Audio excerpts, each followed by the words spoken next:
কি হচ্ছে কি সাংবাদিক বন্ধুরা, মিটিংটা করতে দেবেন তো প্লিজ। আপনাদের সামনে দাঁড় করানো হয়েছে এই কারণে যে মিটিংটা ডিস্টার্ব করবেন না, আপনারা আপনাদের কাজ করে যান। সত্যিই তো এই সাংবাদিকেরা কি করছে? এরা কি শান্তিতে মানুষকে একটা মিটিংও করতে দেবে না? কলকাতার নবান্ন 27 তলায় ঠান্ডা ঘরে বসে পিসিমণি আমাদের অনেক কিছু শিখে এসেছিল, এবং এই পিসিমণি আজকে অনেক মিথ্যে কথা বলার জন্য এসছে। বহু প্রকল্প নিয়ে এসছে, বহু প্রকল্পের টাকা সে অফার করতে এসছে, কিন্তু এই প্রকল্পগুলো কবে হবে সেটা যদি মুখ্যমন্ত্রীকে জিজ্ঞাসা করা হয়, তখন মুখ্যমন্ত্রী তিনি বলবেন কি, তুমি কি সব জানো নাকি? আমি যেটা বলছি সেটা হবে, অন্য কেউ কিছু বললে হবে না।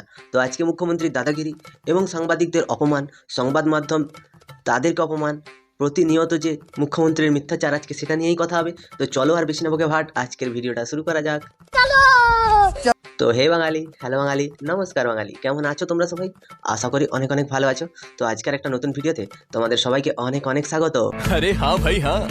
এটা কি হচ্ছে? দেখো, মুখ্যমন্ত্রী অনেক কিছু ঢপের চপ নিয়ে আসেন, এবং মুখ্যমন্ত্রীর পছন্দ নয় এমন কাজ করা ওই মিটিংগুলোতে যাবে না। আর মুখ্যমন্ত্রী যদি বলেন যে 1,500 কিলোর বাচ্চা, সেটা মেনে নিতে হবে।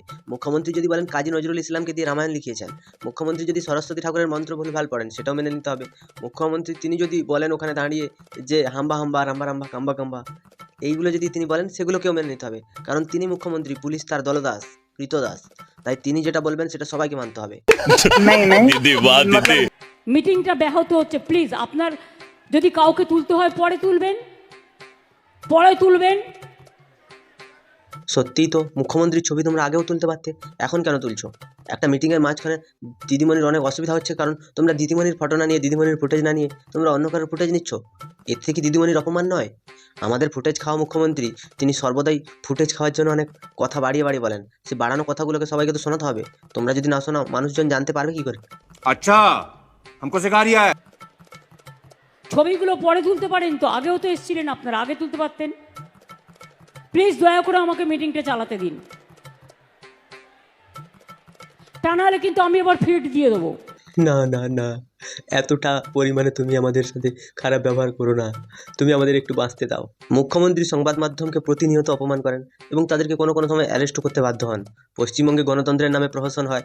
মুখ্যমন্ত্রী প্রতিনিয়ত সংবাদ মাধ্যমগুলোকে গদি মিডিয়া বলছেন, এবং সংবাদ মাধ্যমগুলোকে বিজেপির দালাল। কখনো তিনি এবিপি আনন্দে এসে তিনি সিপিএম কংগ্রেসের দালাল বলছেন এবিপি আনন্দকে। তিনি বহুত রকমের কথা জানেন। এবার কে কার দালাল, কে কী করছে, কে কোথায় যাচ্ছে, এই নিয়ে তিনি সংবাদ মাধ্যমকে টোটালি ভরসা করেন না। দেখি কতক্ষণে আপনারা ঠিক হন।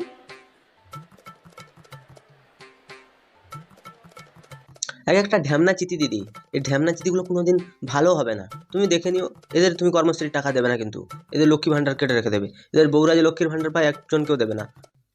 তুমি সব কিছু এদের কেড়ে নিও। এরা আমাদেরকে তোমার থেকে অনেক কিছু দূরে করে দিচ্ছে, তোমায় রাখিয়ে দিচ্ছে। তোমার যে প্রকল্পগুলো, সেগুলো আমাদের কাছে আসতে দিচ্ছে না।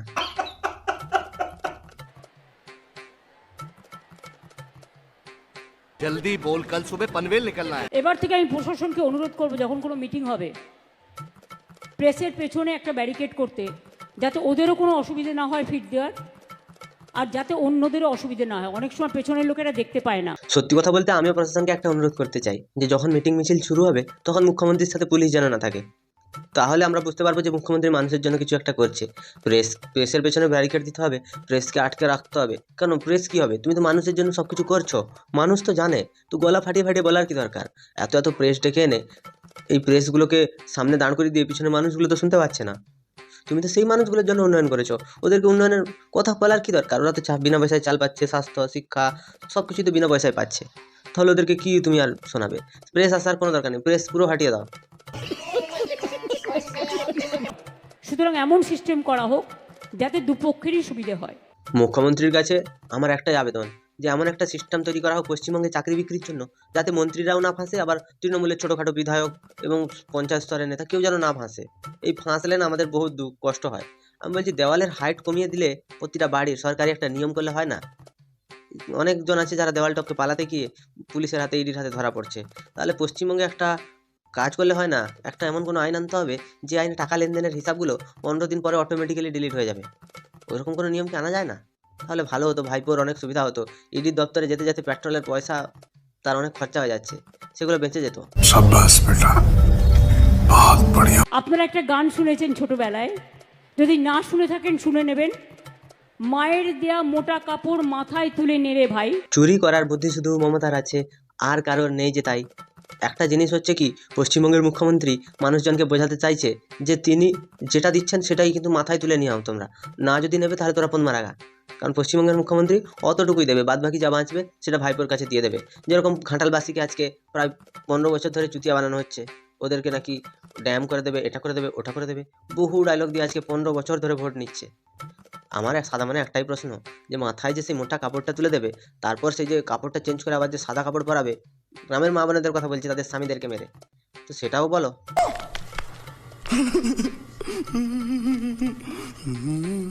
দিন দুঃখিনী মা যে মোদের তার বেশি আর সাধ্য নাই। কিন্তু এই দিন দুঃখিনী মায়ের হাতে মোবাইল আছে, আইফোন লেটেস্ট ভার্সন। আবার এই দিন দুঃখিনী মায়ের কাছে 22টা গাড়ি আছে। দিন দুঃখিনী মায়ের জুতো কখনো কিন্তু নোংরা হয় না, এই দিন দুঃখিনী মায়ের শাড়ি কখনো নোংরা হয় না, এই দিন দুঃখিনী মা হাতে অ্যাপেলের ওয়াচ পরে থাকে। দিন দুঃখিনী মা এই পশ্চিমবঙ্গে, দিন দুঃখিনী মা যদি দেখতে হয় তাহলে গ্রামে যাও। এক একটা মহিলা একটা শাড়িকে 2 বছর ধরে পরছে, কেউ ছেঁড়া শাড়ি পরছে, কারোর পায়ে জুতো নেই, পায়ের গোড়ালি ফেটে বড় বড় একটা করে দাগ হয়ে গেছে, তারা তবু কষ্টে হাঁটছে চলছে। আজকে তোমরা যদি দিন দুঃখিনী মা দেখতে চাও তাহলে গ্রামের দিকে যাও, যারা আদিবাসী ঘরের মহিলারা আছে, ওরা ধান পোতার কাজ করছে, ওরা ধান কাটার কাজ করছে। দিন দুঃখিনী তুমি, এটা হচ্ছে ঢ্যামনা মেয়ে। যা ছিল যা আছে তার থেকে সবটাই ভাগ করে দিয়েছি। যা ছিল যা আছে সবটাই ভাগ করে দিয়েছে, কিন্তু এবারে একটা কথায় আসি, যে যা দিয়েছিল তার 20,000 গুণ বেশি টাকা ভাইপোর জন্য রেখে দিয়েছে।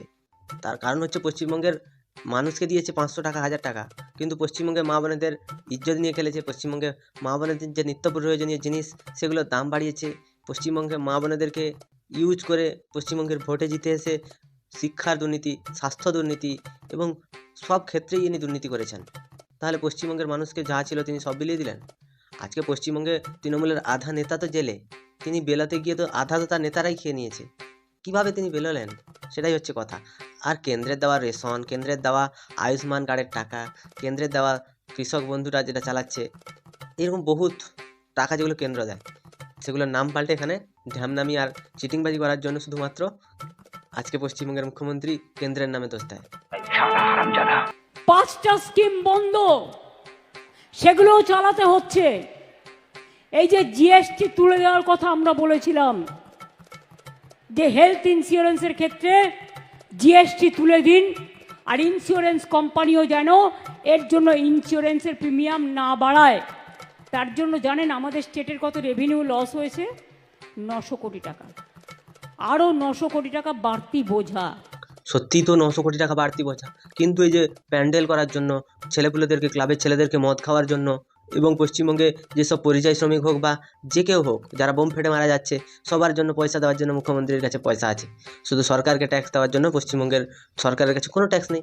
ভারত সরকার আজকে একটা আইন করেছে যেখানটায় সরকারের কাছে ঠিকঠাক মতো পয়সা পৌঁছচ্ছে। এই ইন্স্যুরেন্সের মাধ্যমে যে কালো টাকা সাদা করে মন্ত্রীরা তাদের পকেট ভরছে, সেখানটায় মুখ্যমন্ত্রী তিনি সেটার উপর থেকে জিএসটি তুলে নিতে চাইছেন। কারণ ওটা থেকে জিএসটি তুলে নিলে লেনদেনের আর কোনো হিসাবই থাকবে না। তো এনারা চুরি করার জন্য সব কিছু কেন্দ্র সরকারকে বলবেন তোমরা হাঁটিয়ে দাও, তারপরে তিনি চুরি করার পরে তারপর আবার আন্দোলন করবেন সেটা নিয়ে, যে সেটা কেন হাঁটানো হলো। তো এদের ধাপ্পাবাজি, চিটিংবাজি সবাই জেনে গেছে। এরা যে কালো টাকা সাদা করার জন্য ইন্স্যুরেন্সের পথ বেছে নিচ্ছে এখন। বর্তমানে ডিআর লটারির উপরে যতদিন থেকে শনি নেচেছে, ততদিন থেকে মুখ্যমন্ত্রী ডিআর লটারি থেকে চোখ ঘুরিয়ে নিয়ে এসে এখানটায় পশ্চিমবঙ্গে আমাদের স্বাস্থ্য বিমার দিকে নজর দিয়েছে। কারণ স্বাস্থ্যমন্ত্রী তো সে নিজেই না, তাই তো। সুতরাং একটা মা যখন সংসার চলে, দেখে মাসে ইনকাম কত, তার থেকে কিছুটা সরিয়ে রাখে। অসুখ হলে, বিয়ে বাড়ি হলে, পুজো আসলে, ঈদ আসলে, আর কিছু বাচ্চাদের জন্য কিনতে হলে, সেই রকম আমাদেরও মনে রাখবেন এটাও একটা সংসার। একদম পারফেক্ট কথা বলেছো, কিন্তু তুমি যে মাসের শেষে মায়েদের হাতে যা 1000 টাকা করে তুলে দিচ্ছ, সে টাকা নিয়ে মায়েরা করবেটা কি? ওই 1000 টাকা থেকে কিভাবে ডাক্তারকে দেবে, কিভাবে ছেলে মেয়েদের জামা প্যান্ট কিনবে, কিভাবে তারা তাদের নিজেদের চিকিৎসা করাবে, কিভাবে তারা সংসার চালাবে, সেটা একটু বলে দাও। এই 1000 টাকা মানে আমি দিয়েছি, এই কথাটা বলার জন্য পশ্চিমবঙ্গের মুখ্যমন্ত্রী আজ 15 বছর ধরে ভোট চাইছে। কি অবস্থা! পশ্চিমবঙ্গবাসীকে ভাতার রাজনীতিতে ডুবিয়ে রেখে এই ভাতারহারা মহিলা সবার জীবনটাকে পুরো নরক বানিয়ে ছেড়ে দিয়েছে। কারণ পশ্চিমবঙ্গে আজকে কাজ নেই, পশ্চিমবঙ্গের মানুষ কাজের জন্য বাইরে যাচ্ছে, আর এখানে দাঁড়িয়ে বোকা বোকা ভাষণ দিচ্ছে, যেই ভাষণের প্রতিক্রিয়া সেই শ্রমজীবী মানুষের উপরে পড়ছে। মাদারের বাচ্চা। এটা আলাউদ্দিনের ম্যাজিক নয়, এটাও একটা সংসার। এত বিরোধিতা থাকা সত্ত্বেও যারা শুধু বলে যায় পশ্চিমবাংলা, আমি এটা এক্সপেক্ট করি না প্রাইম মিনিস্টারের কাছ থেকে।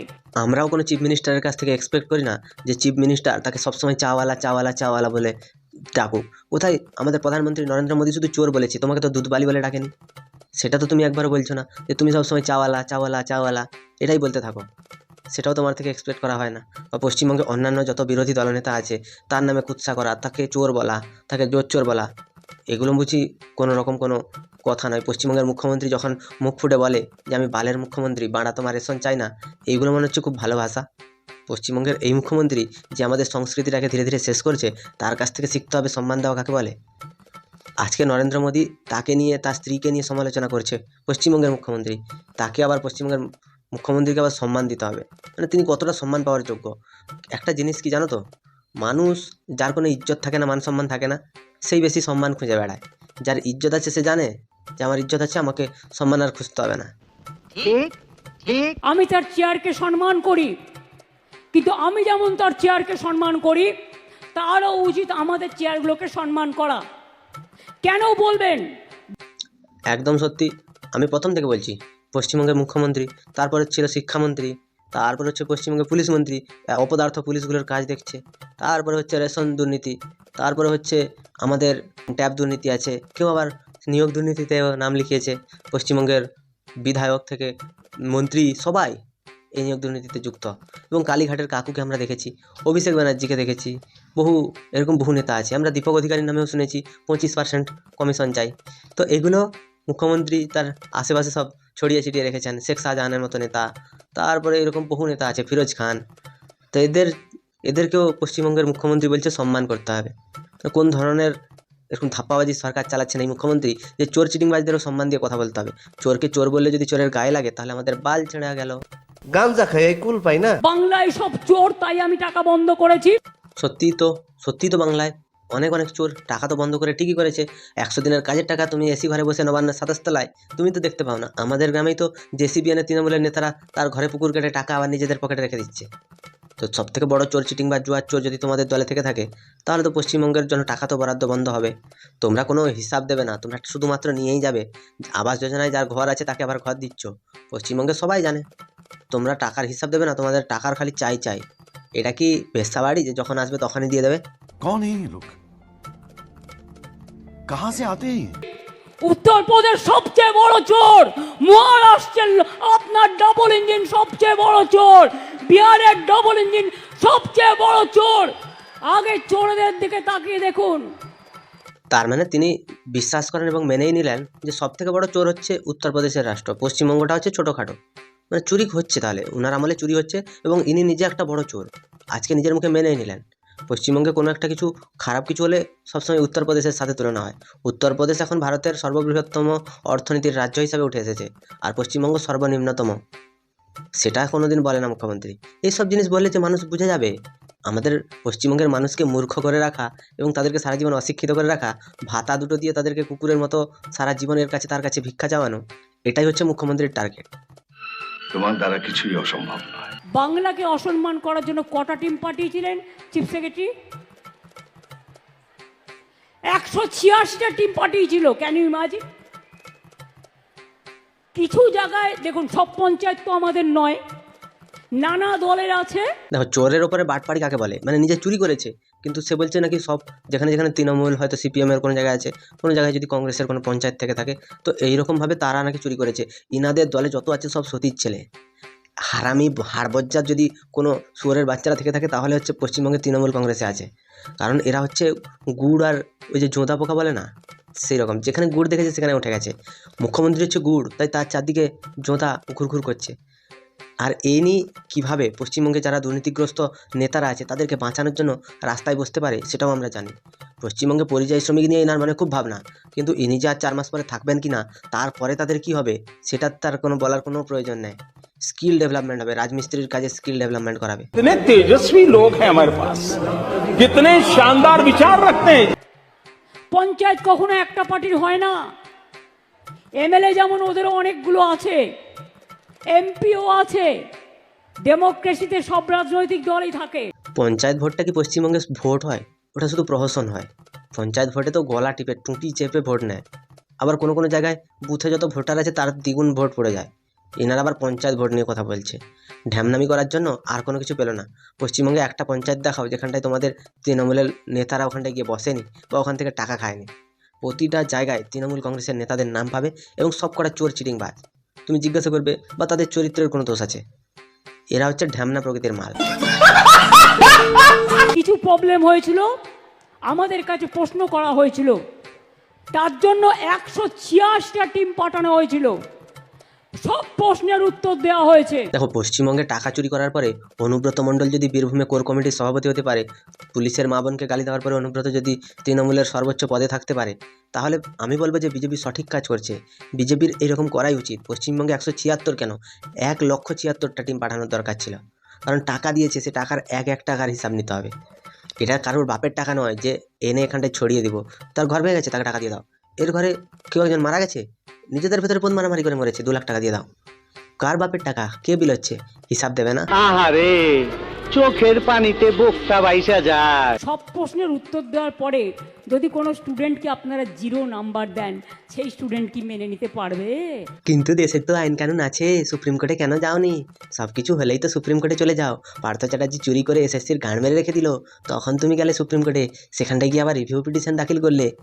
এত কিছু যখন করতে পারলে, সুপ্রিম কোর্টে গিয়ে পশ্চিমবঙ্গের হকটা কেন এনে দিচ্ছ না? নাটক শুধুমাত্র মঞ্চে দাঁড়িয়েই হয়। আপনি যদি এত কিছু ভেবে থাকতেন তাহলে আপনি নিশ্চয়ই যেতেন সুপ্রিম কোর্টে। আজ পর্যন্ত তো আপনাকে কোনোদিন দেখিনি, বা দিল্লিতে আন্দোলন করতে তো কোনোদিন দেখিনি। ওখানটায় আন্দোলন করতে গেলে মেরে ভাগিয়ে দেবে। পারবে? সব প্রশ্নের উত্তর দেওয়ার পরেও আপনারা নাম্বার কাটছেন আর বাংলাকে চোর বলছেন। চোরের গদ্দারদের নিয়ে আপনারা মিটিং করছেন আর আপনারা বাংলাকে চোর বলছেন। লজ্জা করে না? হ্যাঁ, চোর গদ্দারদের নিয়ে তো বিজেপি মিটিং করছে, আর তৃণমূলে সব সতীর ছেলেদেরকে নিয়ে মিটিং হচ্ছে। প্রত্যেকটা সতীর ছেলে তুমি দেখে নিও। বীরভূমে কাজল বাবু সব থেকে বড় সতী যদি কেউ থেকে থাকে তিনি, তারপর অনুব্রত মণ্ডল, এরকম বহু নেতা আছে। শতাব্দী রায় তো বহু সতী, সে যাই না ওখানে। পশ্চিমবঙ্গের মানুষকে প্রতিনিয়ত ভুল বোঝানো হচ্ছে মুখ্যমন্ত্রীর প্রধান উদ্দেশ্য। যদি কোনো ছেলে লেখার পরেও নাম্বার না পায়, তার কাছে রিভিউর অপশান থাকে। প্রতিটা স্কুল কলেজ প্রতিটা জায়গায় রিভিউর অপশান থাকে।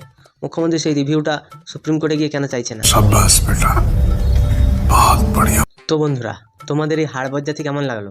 যদি ভিডিওটা ভালো লাগে তাহলে লাইক করো, কমেন্ট করো, শেয়ার করো, সাবস্ক্রাইব করো। পাশে থাকা বেল আইকনটা প্রেস করতে একদম ভুলবে না। ভালো থেকো, সুস্থ থেকো, সাবধানে থেকো, আর দেখতে থাকো বাংলা আর কোণে।